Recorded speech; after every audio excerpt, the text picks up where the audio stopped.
You're listening to Kizuki, the podcast. I'm Mae Yoshikawa, and I define the Japanese concept of Kizuki as the following. Kizuki. 1. A moment of epiphany, an aha of realization or insight which opens the knower to a new dimension of truth that was formerly unknown. 2. Steps in an incremental growth of awareness, resulting in a movement from ignorance to greater awareness of the bigger picture.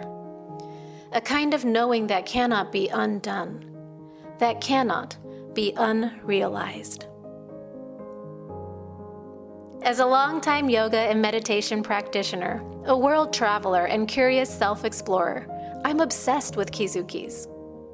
Listen on each week for inspiring and enlightening stories that may just tip you over for your next aha. On this week's episode, the Camouflaged Damsel.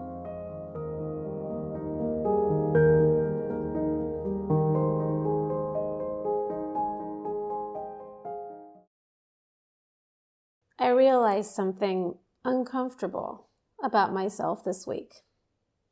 Actually, it's equal parts incredibly uncomfortable and awesome and celebratory and very, very uncomfortable. Kind of coming at you fresh about this, so you might hear me sigh more than usual in this episode. Because I thought I had outgrown the damsel in distress story.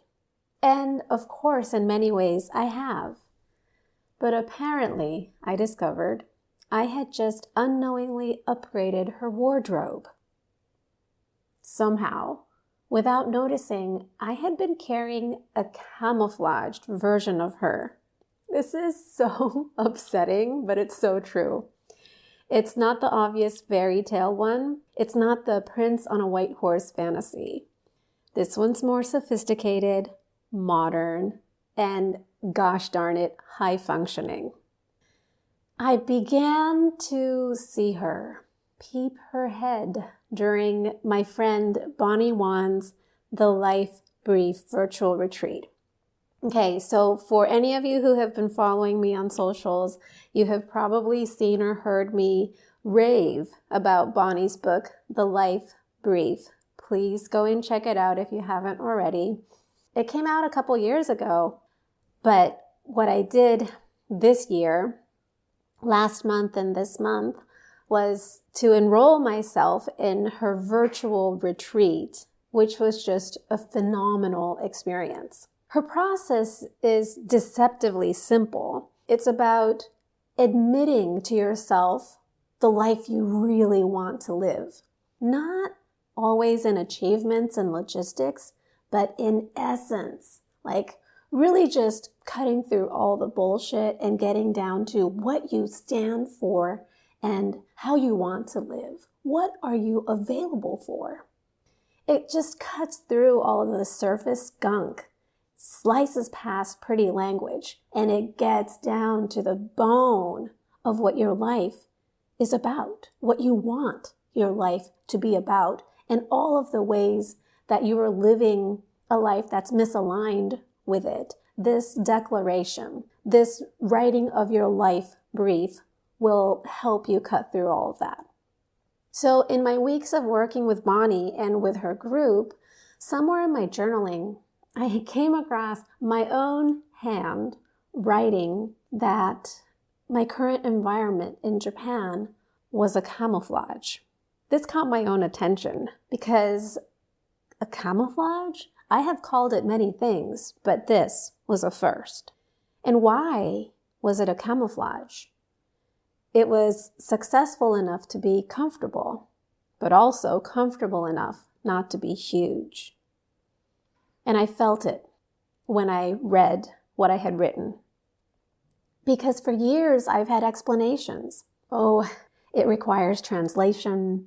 There's a culture here, a cultural modesty, a cultural humility, and having to honor harmony. You don't want to stick out too much. This is just how Japan works. And while some of that, maybe even all of that is true, it wasn't my whole truth. And if I'm being real honest, yes, there has been a subtle shrinking on my part. Maybe it wasn't even so subtle anymore. Just staying small enough not to disturb the status quo. Just staying safe enough and sane enough that I wouldn't really have to change. And then came the deeper realization, the kizuki, that this wasn't just about my environment. This was about this escape fantasy that I had secretly harbored. There is this part of me that believed if only I just had that one next deal, that one agent, that one next contract, yeah, my life could change within seconds. I could be carried to a whole new reality, somewhere bigger, somewhere cleaner where I can have a fresh start. It even looked and sounded healthy, for me to dream so big beyond the loss of my husband. It looked like alignment for me to go to swim in bigger oceans. It even looked brave. But underneath it, this particular angle of it, like me wishing for the one next break, was dependency in disguise. Oh, this really gets to me even just to talk about it. This wasn't a prince on a white horse. But do you get this? Do you hear this? This was a contract or a breakthrough in the guise of a white horse. Same archetype, new costume. But underneath it was my silent wish to skip the structural building. The foundational building of my own sovereignty had been overlooked in my quiet wish to be swept and carried by the next lucky break. And yeah, it stings deeply to admit that. Because it's like admitting that even though I had long outgrown the obvious damsel in distress story, there was still some other sliver of me believing that I needed to be saved, or that I wanted to be saved, even if it was just some 5-10% of my life. That aspect of me was holding my breath for the cinematic moment where everything would click and I would be transported into the next chapter. But sovereignty doesn't work like that. So my best friend and I jokingly talk about big girl pants energy. And we laugh, but we mean it. We often talk about it in terms of business and career and making these big decisions that we know is the right way to go, but it's not the easiest thing to do. And it requires us to put those special big pants on. Whether it's having the hard conversation or sending the one email, we must show up fully calibrated to the meeting, to that moment, to make the unpopular and hard but aligned decision. And it doesn't feel magical or glittery anymore. It's just sober and sovereign. So the thing about me and this transition that I'm in this past week, I'm wholly realizing that I don't want to skip that anymore. Not even the 5-10%. In one of my life brief declarations, Bonnie helped me to push to further clarity what it is that I truly wanted. And this is what it boiled down to. I am all here and here for all of it. All here. Not 90% or 95%. Not almost all here while reserving a portion for some future opportunity. Not waiting for that next thing to validate my full arrival. Let me be here now, in fullness, even in my incomplete, messy becomingness. Let me get behind me so that I'm in it and present wholly for it. This passage is largely uncomfortable, and I'm coming to see that it's also the necessary journey of expansion. I needed to name and call out any leftover bits of wishful thinking. I needed to reject any idea of dependency having anything to do with my destiny and where I'm headed. And I'll tell you, there's grief in this. As much as I'm relieved and feel this tremendous release to see through this fantasy that I had unknowingly saved myself for, there's grief in letting go of the idea of some clean escape. A clean breakthrough.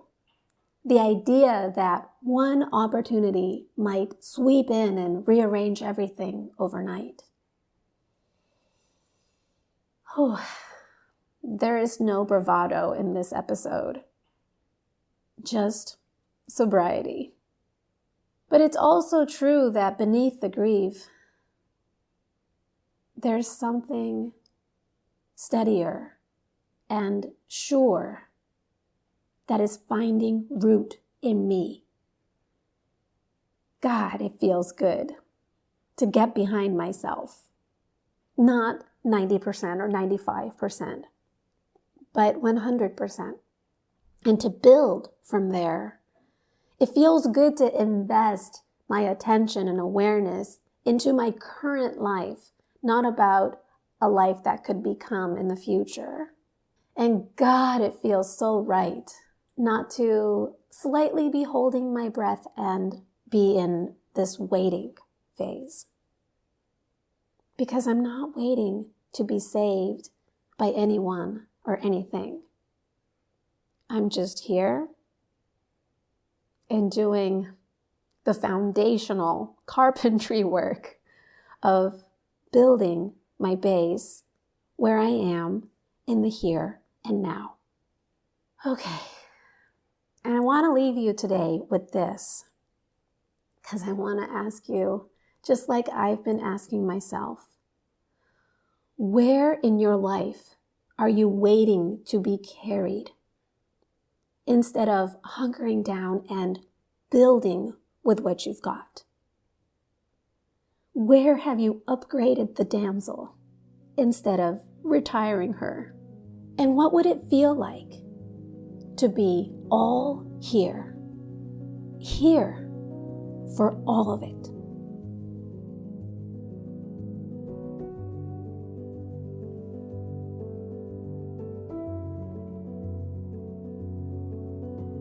Thank you for listening.